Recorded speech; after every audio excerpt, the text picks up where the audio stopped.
Skinny. Does it? I That's a get good it. thing. Fuck. I'll take anything I can take. I don't know what I did. Yeah, don't worry. Oh, that little piece did broadcast out, but we're gonna delete and delete post. I'm connected on YouTube. Connected on Robert Navarro. And once it tells me I'm on this other one, I'll let the rest connect. You are connected. Waiting for one more. Connected. Oh wow, we're connected on all those. That's come on. I just need one more. One more, baby. The most important one. My page. Let's see. I think we're already live. We got some people jumping in, so I'm gonna go over here. I don't know why that one's not going, but I will work on it and sign off on that one. Going here, turn on. And we are back! Here I am, Fly Navarro with the No BS World Tour. I'm here with Peter Groesbeck, with somebody walking in his background. Oh, my buddy Bruce says, old farts like us have a hard time with that crap. Coach Yep. Cherry, my high school football coach, is live and joining us. We got Abdullah Anif all the way from the Maldives. Man, we got people from all over the place. I love it. I think this is awesome. First of all, let me introduce Captain Peter Groesbeck. Peter, how are you today? Good, Fly. How you doing? I wish I was taller, but other than that, I couldn't be any better. We're bringing in Peter Groesbeck today because there's a big specific reason about this. Peter Groesbeck ran the Ocean Pacific in I believe it was the 80s. Mid-80s. And the Ocean Pacific was one of the first world traveling mothership operations, correct? There was a gentleman that named Jim Jenks that owned Ocean Pacific Sunwear, made all the shorts and bathing suits, and he was a big Zane Grey fan. And I was down in Cabo on another boat, and he came through this plans in front of me and went through the whole thing and says, "I want you to build it." Of course, that time it's like you look around and you go, "What am I? Well, I've got nothing else to do. Why not?" So went up to Tacoma, Washington, and spent a year and a half building that thing. And I think I got up there in the end of '83, and we launched it '84. So it was all from scratch. It's just planned and winged it on the way. So how big was this boat? How big was the mothership itself? 90 feet, 90 feet? And how much fuel did it hold? 7,000 gallons. 7,000 gallons. What kind of range would that thing give you? We originally laid the boat out because at that time we did the research, and the longest stretch between fuel stops was 2,500 miles. But what we didn't want to do is we didn't want to get to where we're going, and then all of a sudden we can't get fuel, or we have to wait for it or whatever. So we laid it out to where after 2,500 mile run, if we had to make a run that far, which actually was the run from San Diego to Hilo, we'd have half a load of fuel left. So we burned 3,500 gallons in 2,500 miles going from San Diego to Hilo. So you left from San Diego, California, and made it all the way to out to Hawaii. Yes, that's half a load of fuel. And how long did that take you? 10 days. That's not too bad. No, it's 9.8 knots, I think we averaged.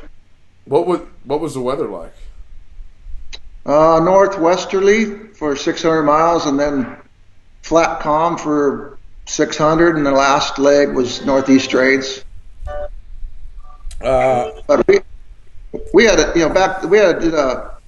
did a lot of research, Fly, because back then there wasn't anything to go by.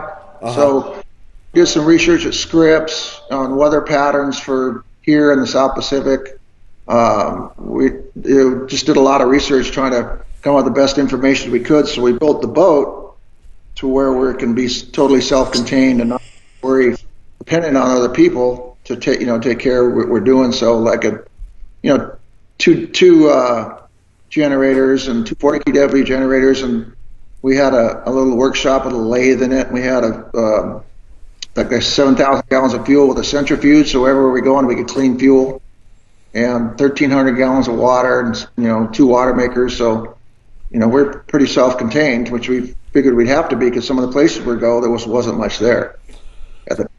So when you originally left, what was in your mind, yours and the owner of the boats, what were you thinking as far as how far you were going to travel?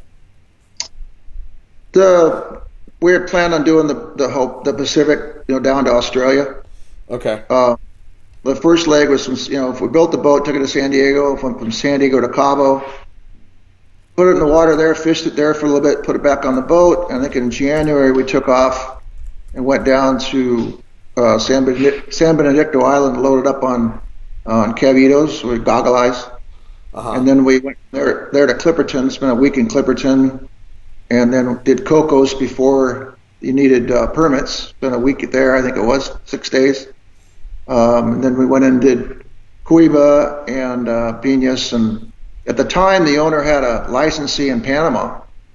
So when we got to Panama, there was guy came out and skipped it. Our paperwork was all carte blanche, and then we went stayed down there for a while, and I worked our way back up Mexican coast to San Diego again, and then did a bunch of boat work and took off and went to Hawaii and South Pacific after that. I'm waving to your son behind you, coming down the stairs. I want you to know right now, you have a fan club here. I got Tony Carasoza. He says, "Hey, old man." I see Johnny Lagrone. He says, "Whoa, I got to stop what I'm doing. I have to hear what's going on." So you've got quite the following that everybody is jumping in and stopping. Those two guys. You need anybody else? No, but I also have my friend Cam. He's joined in from Okinawa. He's watching live. And Peter Chabanzai from the Billfish Foundation is also. He's excited to hear this conversation. So now, once you made it to Hilo, how long did you guys stay there in Hawaii? We stayed there about 10 days. Okay. And we weren't going to go down to South Pacific without having the boat blessed, the Y style. Okay. So one of the boats that was in Hanakahau Harbor went to Honolulu to do some work, so we got able to get on a decent mooring. So we went in there and we did the regular full-on tea leaves and blessed the whole boat with the priest and everything. Nice. Going in the water and all that, and we weren't going to go down south, and we had to wait for the trades to knock down a little bit. So we wait. It was about 10 days, something like that. We did the blessing, and then we refueled and provisioned, and then we left when the weather got right. So you have this mothership, this 90-foot mothership, correct? Yep. 90-foot mothership, and then you also had a game boat to go with it. Yes, we had It was the boat was designed by Ed Monk and Jack Serene up in Seattle. Okay. And they do a lot of the big yachts and commercial boats. And we were going to get Hatteras. We proposed Hatteras to put on a 32-foot Hatteras at the time, that fly bridge with the twin, engine boxes that they had, the 32-footer. And they wouldn't do it because we're going to pick it up, put it down, pick it up, put it down. They couldn't guarantee, how it would last. So we molded around and we just built one up there, kind of based on that design, changed some things, and we built our own out of aluminum, right where we built the big boat. So when you say you're picking it up and putting it down, explain it to the people that aren't familiar with a lot of these motherships. You're picking it up with a crane and putting it on your back deck. Yeah, this is a shot I think that glare okay? Glare No, no, okay? the glare's fine. Raise it up just a hair so everybody can see it. Okay, perfect. That was taken, I believe, at Lizard Island. Okay. And if you see that tarp that's over that boom, Yep. that boom is what we picked that thing up with, and we set it on a cradle right behind the house, and it was 16,000 pounds. Wow. And the thing was that we had to, how do we adjust the weight when we pick that thing up? That big boat's going to list over, and then we put 16,000 pounds on the back. What's going to keep the stern from squatting down? And we did it all by fluid, where we could transfer fuel to the port side. We could fill one bait tank on the port side and actually put about an 8-degree list to port before we picked it. Okay. And as we picked it, we only had about 6-7 degrees to starboard when we put it in. And then we transfer that fluid back to where it's supposed to be. And when the little boat was off, we had, I think it was 600 gallons forward and 300 gallons aft, something like that. When we had the little boat on, we would fill the forward water tank, and then we leave the back tank empty. And then when we put the little boat in the water, we transfer that water back to the aft tank, so we could balance our, we use the ballast basically to balance our load. That's pretty amazing considering we're talking. This is early '80s. This was all new, traveling around. So after you left Hawaii, where did you guys go first? Well, we did San Diego, then we did the Panama Mexico route, and that was kind of our shakedown. Okay. Came back and changed some stuff, and fixed some stuff and improved on some stuff, and then we went that way. And the electronics at the time, there was no GPS, and there was Magnavox had a sat nav, and it was satellites. They weren't fixed satellites; they're orbiting satellites. So you get a shot about every 3 to 6 hours. Okay. And that was it. So rest of it, and we did a couple crew members did Celestial. So in case we lost electronics, we could go to that, and we had a separate battery bank for electronics in case there's something else dumped up. We still have electronics. And we had a Sperry autopilot, which would steer you within 1 or 2 degrees, because if we went to a regular autopilot and you're in any kind of weather and you start veering off course, you're going to burn a lot of fuel just trying to get where you're going to go. And this thing was just within 1 or 2 degrees. You put it on pilot, it didn't move. And so the first color CH-12, the first color radar we had on that boat. So it was a lot of new stuff. And we had the big single sideband radio. That was our main use of contact where you could call. But it was pretty interesting. You go by and you wait for that little beep on that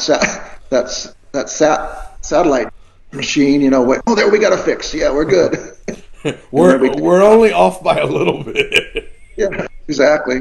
And then we went to left Hawaii, went down to, there's a weather buoy that's 600 miles below the Big Island, and we would watch the Coast Guard cutter come into the pier in Kona, and they'd unload all these Dorado, all these mai, right? I mean, a lot of them. So after a while, we went and talked to them. And they said, that's when we go down and do our quote unquote buoy check.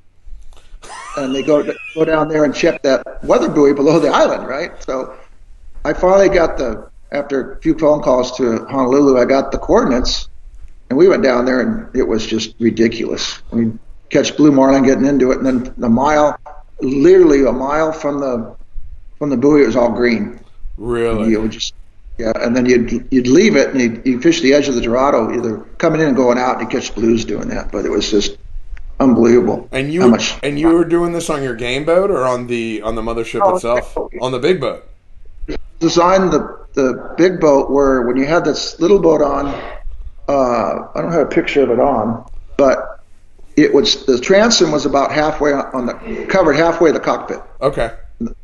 So you could fish off of it. And actually, we'd actually go up on the little boat, put rods out off the little boat, sitting there and catch stuff off the little boat and sitting on the big boat. But the big boat, oh my God, the big boat trolled so well that we caught a lot of stuff just driving from A to B. It's pretty amazing to think that your mothership was 90 foot, and there's so many boats out there nowadays that are 80 and 90 foot, and that's just the sport fish. Yeah. That's pretty amazing. Let me say hello to a couple of people that are saying hello to us. Shane Jarvis has joined in on both pages. He said to say hello to you and say hello to me. He was we did an interview with him the other day, and he mentioned that you brought him down some ballyhoos last time we were down there. I had him place an order. What do you want? Shane, chop, man. This isn't Amazon. We need time. This isn't automated.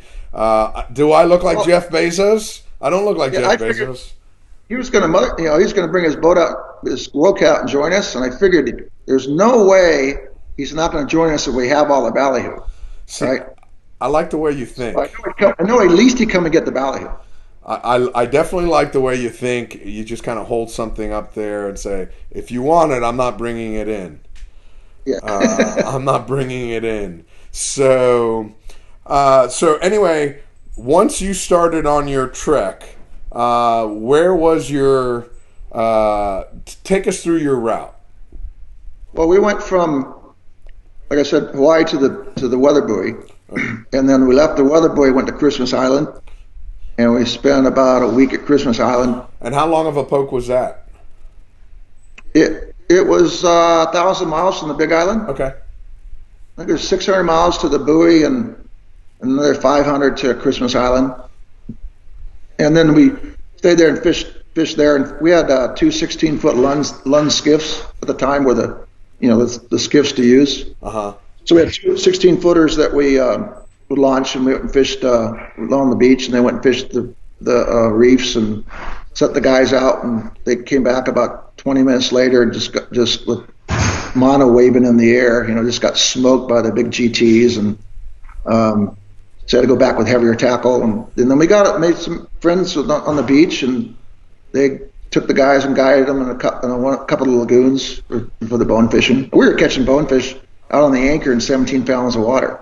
It's just amazing. Wow. And then wahoo and blue marlin and tuna, and so we just fish the big boat for a day, and then go back and they take the little boats out. We sat there for almost a week, I think it was. Okay. Then we took off for Tahiti from there. And how long of a poke is that from Christmas Island to Tahiti? Well, it's 2,500 miles from the Big Island to Papeete.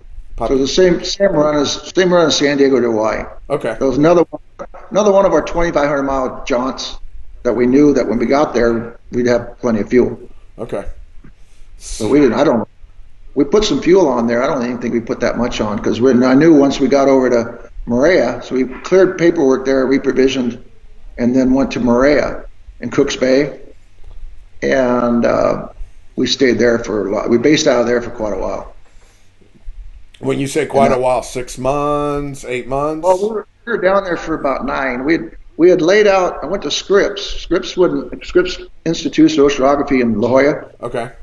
They have a lot of the stuff that I needed, but they wouldn't tell me where to be and where not to be. They would give me the information, but we had to go through it, and we looked at a 10-year swath of tropical storms or typhoons, what they call them, below the equator. And they would make their run up American Samoa, and they cut up above Tonga, and they go below Tahiti, and that was their main track. And it went through like April. So we figured that we gotta stay there until at least April. And this was October, end of September, 1st of October, I think it was. So we knew we had to stay there. We still had to run away from one. We had to run up to Rangiroa, Tuamotus. We had to run up there and hide from one. We're still blowing 60, but that was the only storm that came through, and we were there. Wow. And so we based out of based out of there, out of Maria, with not much info, and just wandered around. And we found out the first day fishing out of Maria that over there you can't chop the throttles and bring your lures in, because the first time we did that, we lost 3 lures to sharks. And so, well, there's a learning curve right there. Nobody told us that. And then we'd fight fish, fly that if a skipjack school went by within a mile, even that fish was taking line, you get back as a head. Really? The sharks were that bad? So you could go out trolling and just stop the boat, right? Bring all the lures in, to stop the boat, shut the engines off, and sit there. Within 5 minutes, you had bronze whalers and duskies on you, by 8 or 10 of them. Holy and you smokes. realize then what those pilots went through in World War II. It was just the same kind of thing. So you had to bring your lures in. You had to really get and release your fish quick, because otherwise they'd get eaten. So it was crazy. But that's the way. There's no inshore area for them to hang out, so they're all out in the deep. Man, I thought some of the places I've fished had shark problems, but that's pretty crazy. It's pretty crazy. For those of you that are joining in late, I'm here with Captain Peter Groesbeck, who in the 80s ran the Ocean Pacific, which was the same company, OP Shorts, OP Clothing. They had a mothership and boat operation that went all over the Pacific. I have some people that are saying stuff here. There's the picture. Oh, that's perfect. Jack Tullius from Black Barts, he's saying hello to you, Captain Pete. Marty Bates says him and Zach are ready to go live. And Marty says hello from Cape Verde. And also we have Steve Brockman saying, "What's up, Pete?" And Shane Jarvis is saying 2 cases of Select, please.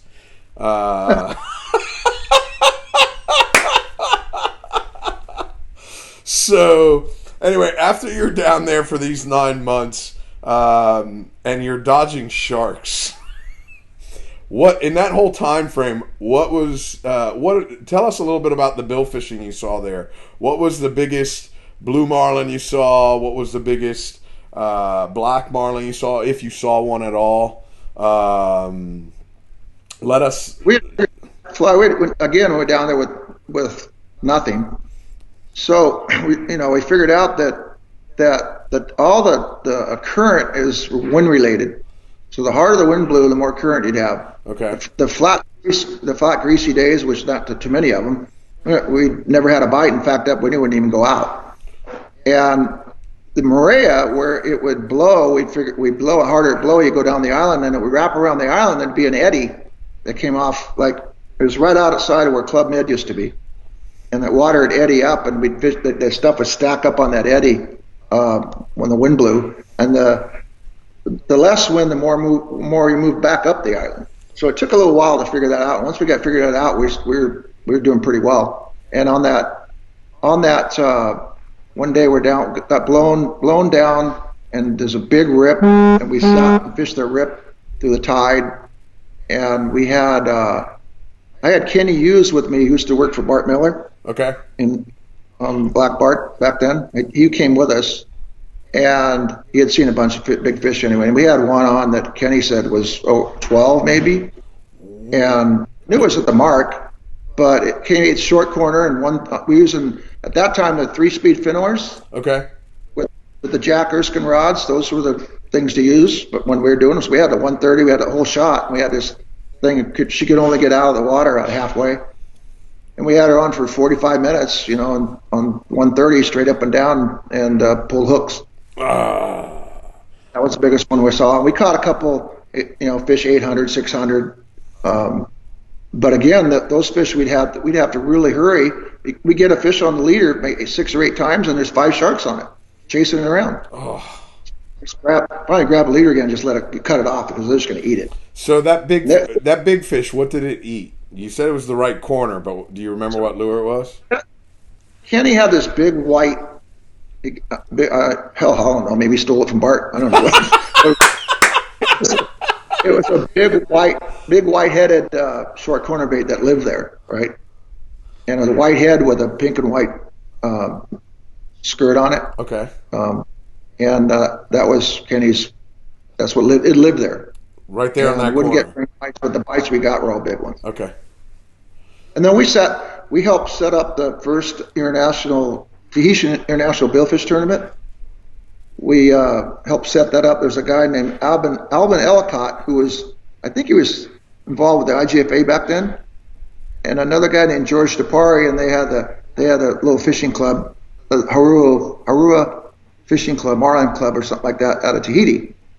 And with them, we helped set up the tournament, and we went and got a digital scale that was metric in kilos, and we donated that, and we used the boat for introduction parties and stuff, and we put on the first tournament down there. Did you win it? It was pretty cool. Did you win it? You know what? They changed the rules, but we got beat out by a tuna in a marlin tournament. What? Well, it was the first tournament, so they were just going for all the fish. So we got beat out by a tuna. Come on. So that was the first and last year that they didn't have a separate division. Okay. So, they changed. Learning curve. They changed the rules halfway through. Learning curve. You know what they call those kind of tournaments? I win. Yeah, I win tournament. I win tournament. Doesn't really matter how you do it. I'm gonna win. Pretty funny, but it was fun. A lot of super nice people, and we towed the boat up to Bora Bora, and fished out of Bora Bora, and towed it up to Tuamotus up in Rangiroa. It's the second largest atoll in the world. Okay. And we fished out of there, and we had set up. We put the boat in the water, but we wouldn't. When we went anywhere, we had a really good towing system where we had actually set the thing up on sea trials where the boat would lay on like one of the wakes, right? Just like you would a lure on the backside of the wake. And it rode really nice. And once we put it in the water, we just towed it around, and we got close to where we were going to fish. We put the guys in the boat, and they would take off, and we'd go up and meet them where we're going to anchor up for the night. So when you towed it back then, did you guys have to lock your props down to keep the transmissions from burning up? Lock the props down, and then there was aluminum, so putting an eye on an aluminum boat was nothing. Okay. And we reinforced the back parts of the cleats in the big boat and had I don't know what size, a big hawser to a triangle. Okay. A metal triangle, and then came single off of that back to the boat. And it was fine. It rode really nice. That's awesome. That is awesome. So once you got to that atoll, how long did you guys stay there? About 2 weeks. Okay. Something like that. We hid out from a storm for the beginning, and then and they still do it. We found some locals say, "Oh, you got to dive the pass," and there's a big giant atoll. Right? Like I said, the second largest in the world, and it had two ways for the water to get out.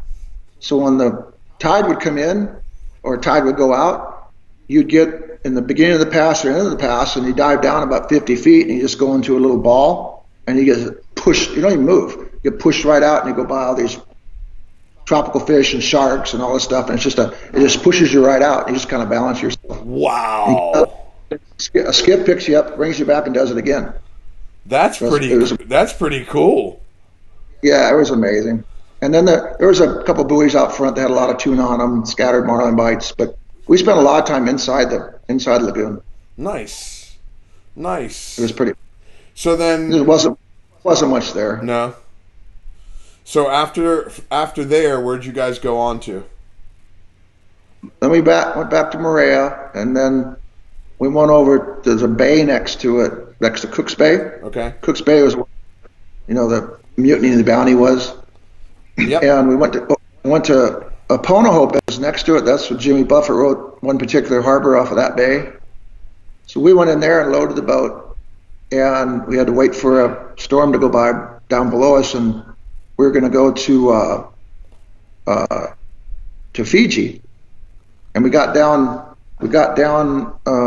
by Tonga, went across the Tonga Trench, and we had a four-way, and we thought they were all like spearfish. Uh-huh. We had a four-way, got two of them. So we whacked them thinking they're spearfish because, yeah, this is really good eating. And we looked at them, we looked at the scales, and we figured out they were blue marlin. Really? And they're probably 25, 35 pounds. Little And ones. the Tonga Trench is supposed to be one of the places where, they feel a lot of spawning goes on, and after we saw that, I said, well, we won't doubt it, but we got blown into American Samoa by a storm at a hideout there. That was a drag. The place was, we went in there and cleared paperwork, and so we had been on the boat for a while, so we were walking around town, and the guy the agent that cleared us, he comes by and he calls us back in his office, and he goes, "What are you guys doing?" And I go, "Well, let's go look around." He goes, "Look, you need to get back to your boat before dark, because this place is subsidized by the U.S. and there's a lot of Samoans that go in, and they go in the bars about 2 in the afternoon. They come out at dark, and they're not very happy. And if they saw you guys here, there might be an issue." So we're all, okay, fine. We'll go back to the boat. We'll hide. We're out of here. So it's the same thing. I mean, you've seen different things during the years. We didn't know, there was no advanced info. We just kind of had to wing it on the way.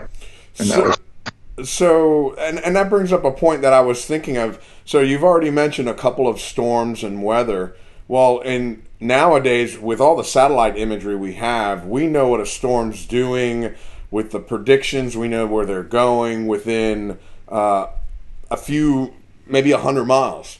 What did you guys used to do back then to get these weather reports? It was weather facts. It was printed out paper. Okay. And then with the sideband, I could call scripts on the sideband.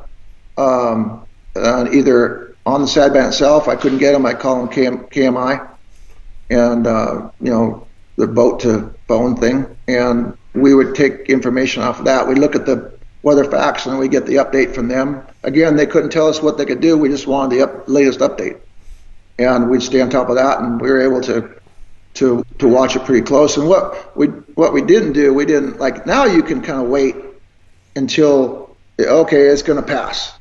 But back then, if it was out there, we moved way early. Okay. We didn't take a chance. If we saw it there, we know what the track, we studied the tracks, we knew what the tracks would be. If it's there, maybe it'll turn, but if it goes on a normal track, I'm not going to wait until it gets on us, because we don't have enough information. So we'd make our move early, just like going to Samoa. We were there for 3 days before the storm hit. So we never put ourselves in a situation where we couldn't get away from something. We get there early, get set up, get ready for it. If it turned, it turned. If it didn't, we were all set. So you just had to give yourself a lot more time than most people do today. Yes, exactly. Just because you didn't have the latest updates. Even the weather facts, you only got it once in a while. For the area you're in, it wasn't like you can get an update every hour. It's like maybe once a day, maybe twice a day. Ooh. So if your storm is moving 12 knots and you only see it once every 24 hours, you're not going to sit around wait for it to come closer, not knowing where it is. It's like, oh no, we're out of here. There was no weather channel. There's no internet. There's no. There was probably no modeling back then. All the computer models. No, there was little Scripps Institution Oceanography in La Jolla. Uh-huh. They at the time probably had the most recent information, and we relied on them a lot. I went in there and let me go through their files and gave me really, really helpful. But they would not say, well, should I go here instead of here? And they go, we can't tell you that. That's up to you. We can't give you information that you come back and say, well, they told us to go there. So you have to here's the information, you figure it out, and you make the decision. So what you're saying is liability was still around back then. Just like today. I think your son is either playing basketball or I don't know. I see a hose hanging down. He's trying not to get on the video. That's what he's doing. Well, no. There's a rescue basket. There's a rescue basket. That's the laundry. Well, here's the funny part. And let me just say, Bomboy Lannis is on here. He says to say hello to you and me. Yep. from Kona's joined in. So the way I have the software, I only have you on there, but I have your full Skype on another screen, and I'm like, what is I that? got you. What is that hose? Is it a hose? Is it a rope? And then I saw the rescue basket. Ah, that's Yeah, they're awesome. trying to do their laundry, so they don't want to walk behind me. Oh, and Pancho from Cabo San Lucas is on here as well. He says to say hello. He's got He's got the new boat down there. he's got the new boat down there. So he's I've been seeing some of his pictures as he's running around. Wish I, wish I Wait, could go somewhere. wait a second. Shane is saying Pete has forgot more stuff about fishing than we'll ever know. Fly. Amen to that. Amen to Well, that. I probably forgot more than I can remember too. Start thinking back, but yeah. So Oh, after you left the treacherous nighttime of American Samoa, where did you go from there? we at the time we were talking about there was a guy named Jack Cole that owned Palmilla hotels down in Cabo, Okay. and he was talking about he'd want to can you build me one of those boats, and like they'd have the boats, and then we started talking, and Jim came up with an idea about building some small sport fishers that the hotels could use based on based on the one that was on the boat. So we started designing that at the time, and we took the boat down to Vanuatu and then went into Australia, and then I got off in Australia and came back, and we started innovator boats, and we built 21 of these 21 of these basically, Wow. and they're 31.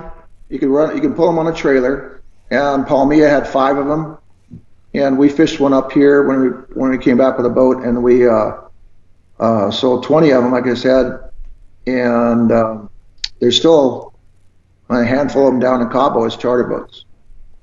We had little 6 BT Cummins in them.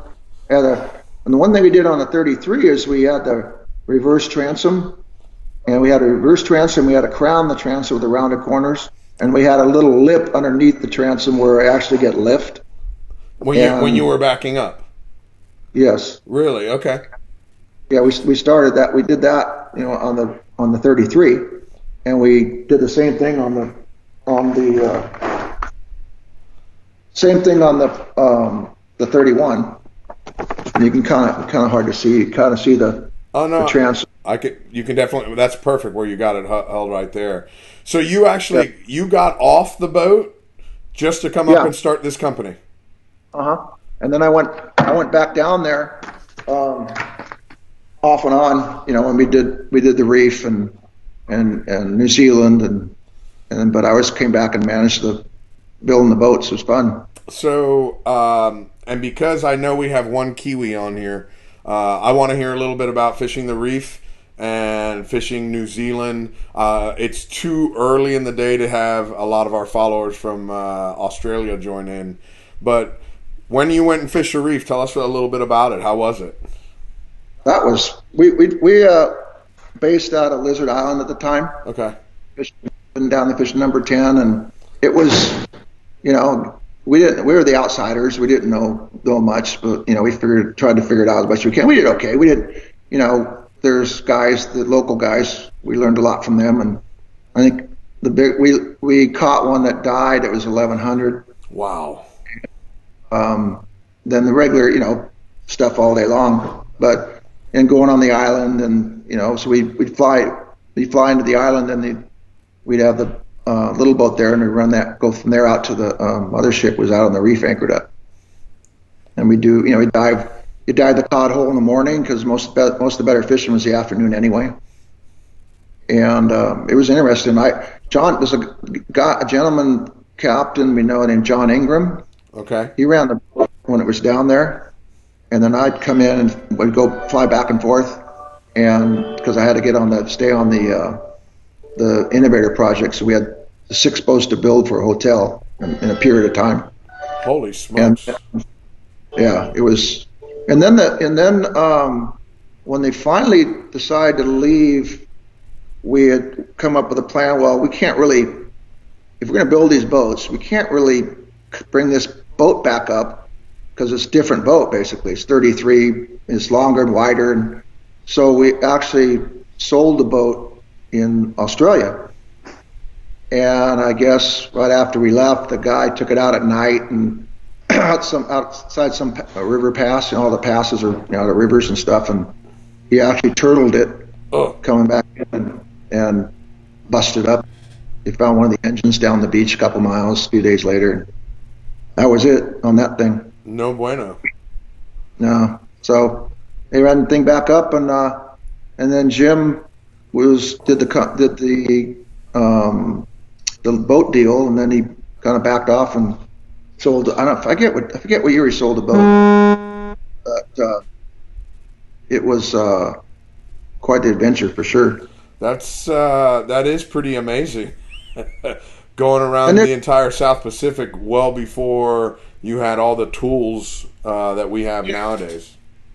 Yeah, it was, and you meet. I tell you, back then there was the sailboat operations that you would meet when you get up to Tahiti and get all those places. When you meet a sailboat, those guys know to get there. Back then, you better know what you're doing, and some of those guys are excellent sailors, and we got a lot of information from them, and we would help them out, give them water and have them over and stuff, and that's where we got most of our information. Was some of the, and it wasn't very many of them, but some of the guys that were sailing around there had some local knowledge, and local knowledge is everything, so we tried to pick up where we could just to help the learning curve, but most of it was we just winged it. It wasn't anything to go by. Whoa. You're starting to sound like Captain Ron now. Oh. If it's going to happen, it's going to happen out there. And if we get lost, we just pull in and ask for directions. Yeah. Exactly. About it. He's right.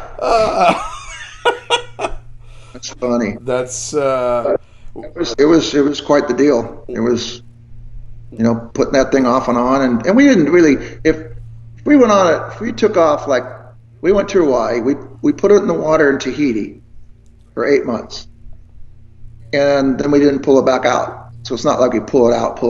We just, where we're going to get to, we put it in the water, and then we tow it around and run it around, and we do our mothership thing, and then when we were going to make a long haul, we load it back up and take off. So in retrospect and looking back, if you could do it all over again, is there one particular thing you would like to change? Well, I think that when they did the Madam the Hooker, that when they pulled it up, that was a better way to go. It was kind of sketchy picking that 16,000 pounds up, and I had to go over to Tacoma Boat Works and learn how to use a crane and all that. And we had originally looked at purse seiners because they could slide it up the back, but the problem was the ballast, because they're either full of fuel or full of fish. Okay. Right.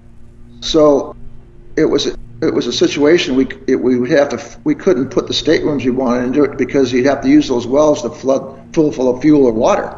So the situation for what we wanted to do with that, it was just a different. It was designed for a different use, which really wouldn't work for what we want to do. And then those guys got smart and used the oil boats, modified those oil boats, and it worked out well.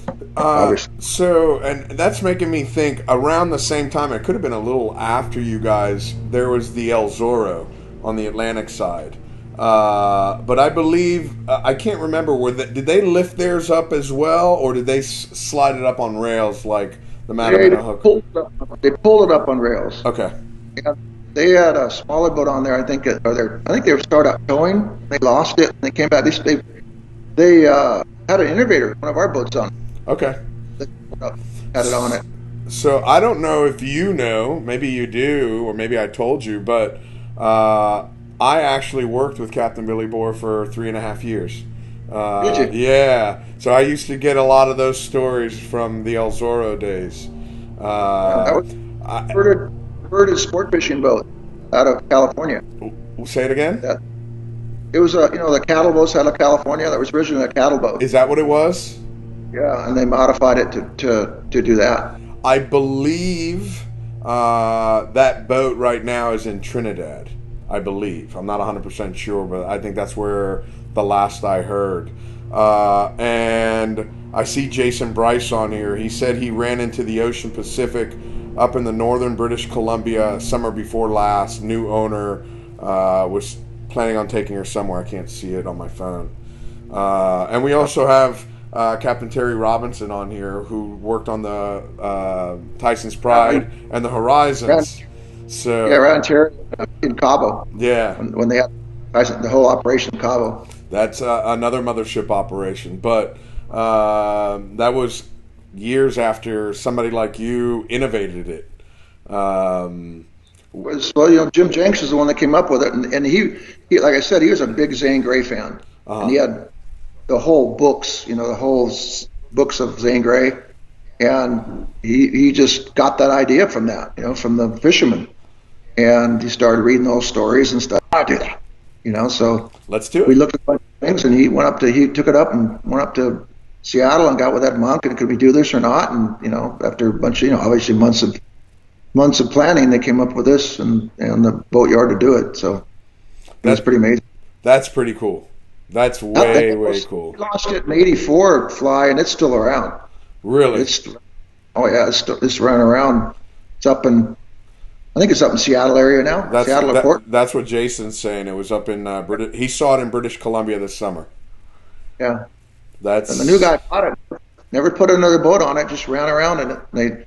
He ran down took off one day and ran all the way down to New Zealand for a month trip, fished swordfish, and came back. Went from Seattle all the way to New Zealand. No, from San Diego. Still, from San Diego to New Zealand for 1 month. Let me tell you something. I went 2 years ago. I went to Australia. I flew all the way down there, stayed 1 month. Actually, I stayed 6 weeks, and I came all the way back. And that was by plane, and that was almost too much. I mean, being the 6 weeks down there, that was perfect. But man, to do it by boat, that's kind of crazy. That's a lot. That thing was. I mean, you just stick it in the head sea and let her rip. It was amazing. That thing was a tank. Basically, it was designed for that. It wasn't. It didn't take. When you take a boat and remodify it, there's always situations. Well, that boat wasn't really designed to do that. So there's going to be some positives and negatives. So you have to kind of wing it and use it. This thing was designed to do that only. That's what it was designed for, and that's what the difference was at the time. And we could have done. A lot of things could have been done different. A lot of guys learned a lot, after that. But at the time, that's what they came up with, and it worked. We never had a major tragedy or anything like that. So, how big was your crew you had? We had 4 guys. We had no engineer, and had a cook, and then 2 guys and myself. Okay. And then we'd pick up a local guy at times. And we had those back then was original jet skis, you stand up on. Out of the main engines on the big boat, the generators and the water makers and all the systems, and same thing on the little boat. The hardest thing we had to maintain was those stupid jet skis. And of course, they were the first things that had to go in the water, right? Oh. Yeah.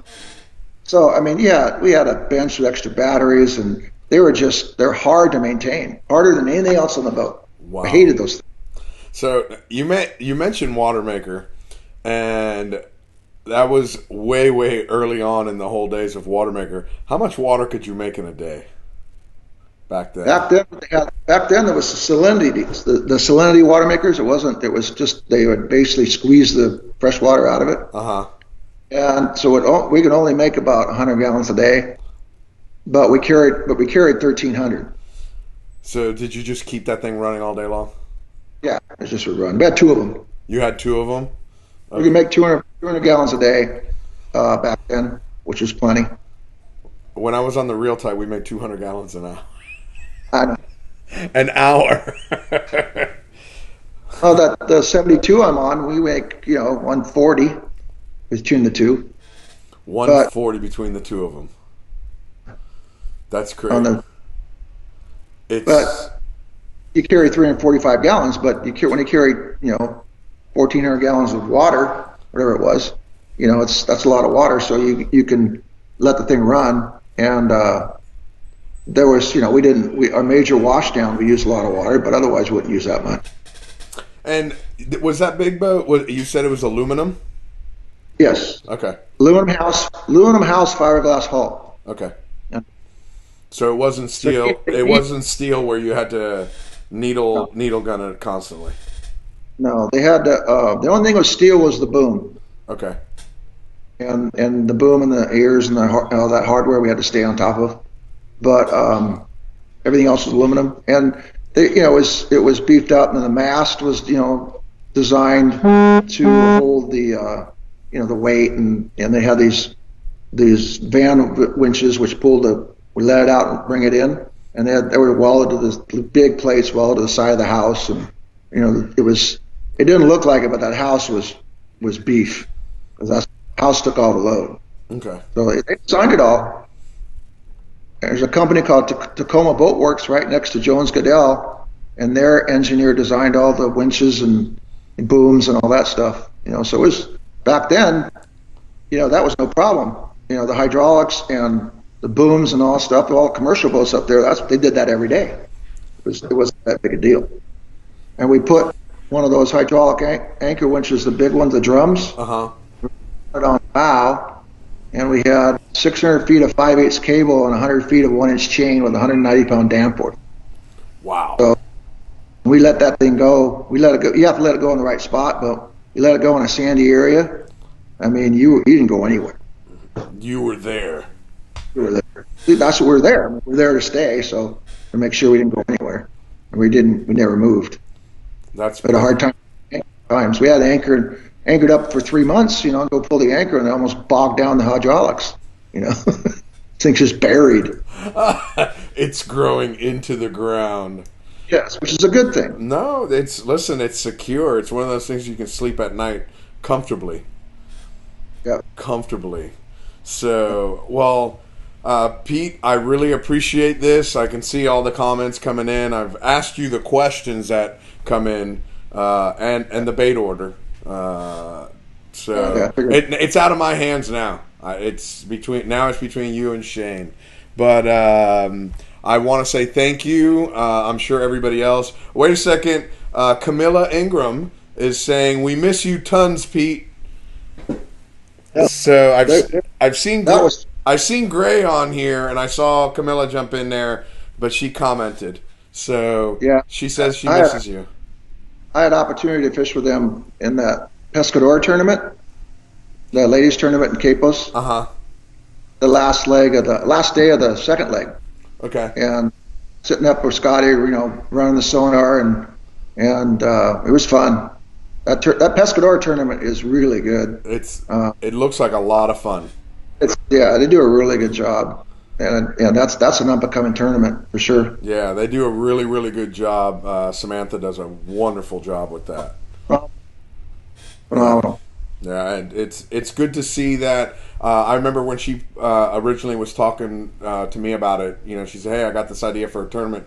It's going to be the first ever all-ladies tournament in Central America." So it was pretty cool that not only did she get it off the ground, but now it's a smooth running yearly competition and some incredible fishing women out there participating. Oh yeah, it's great. I was trying to stay on the bridge the whole time. You went off the ladder to go to the head. If it wasn't tequila and a beer or something, you had to go through the gauntlet just to get down and get back to the bridge. I mean, those girls really have a lot of fun. That's perfect. That was the best of it. I was cracking up. That's perfect. I got to give you a shout out. Ryan McKenzie from Release Marine. He says, "Hello, gentlemen." I know he's talking to you because he ain't calling me a gentleman. Well, you're listening to something. What's that? Unless he wants something, he might call you a gentleman. Nah. Listen, we've played golf together. Yeah. Okay. He knows. But going back to Camilla and Gray, I know there was like 3 or 4 seasons. Gray and his son and his grandson would come up giant tuna fishing with us, and we had a ball. There was still plenty of beer and tequila, and but lots of seafood. We ate seafood all day long. So we always have a lot of fun when Gray's on the boat.